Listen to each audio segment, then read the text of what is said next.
Hi, this is Vijay Bambani and I'm recording this video from the safety of my house. I'm obeying the instructions for the lockdown due to the coronavirus.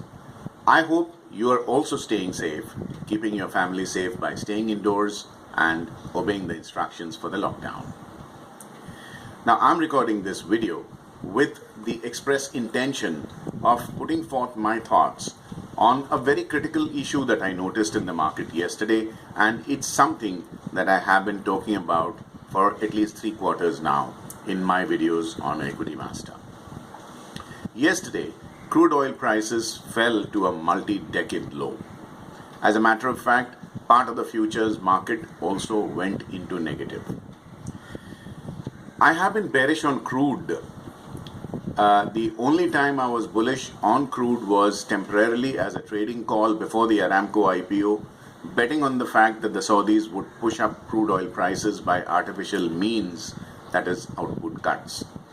But after the Aramco IPO was done and dusted, I have been very clear about the fact that crude oil prices were headed lower. Well, now this into negative territory is something that history is made of. You see, part of the reason why these crude oil futures went into negative was these were futures that were due for expiry. And being delivery settled, you would actually have to take delivery and arrange storage space, which is now getting expensive because storage space is now running out. What you need to look at is the next and next to next month's futures series to see what is actually going on. Those futures are not half as bad as the expiring futures. Secondly, what I want to convey through this video is, should import-dependent countries like India start to bring out the champagne just because crude oil prices have collapsed and our energy bill is likely to contract? What I'm asking you a simple question is, should you be popping the bubbly yet? I think it's a little premature. Here are my views why. You see, no country is living in isolation. The entire world economy is like a global village where each country is dependent on the other guy for surviving and thriving. As of 2018-19, what I have seen is that India's total dollar inflows, 40% of that comes from Middle East and North Africa. I'm talking of merchant exports, which means exports of goods and services, and NRI remittances, which is salaries of working professionals there or profits of Indian NRIs who are setting up businesses there. The fact remains that we are dependent on the MENA markets, which is Middle East, North Africa. And the typical aspect about these markets is that their revenues are dependent on oil prices and gas prices for that matter. If you think that your trade partners' revenues are going to fall this sharply, where the prices of their selling product, which is crude oil, falls to a multi-decade low, and they are going to continue to buy your goods and services, I think that is living in irrational exuberance. Also, do remember all the Indians who are employed in Middle East countries like Qatar, Dubai, Abu Dhabi, Iraq, Iran, Saudi Arabia, etc.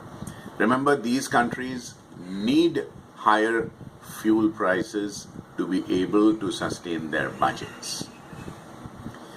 In my video, which I recorded after Boris Johnson won the elections in the UK, I said this is the beginning of a phase where globalization will be replaced by localization. People will, especially politicians, will want to look inwards rather than think of the economy as a global entity. They would want jobs for their locals.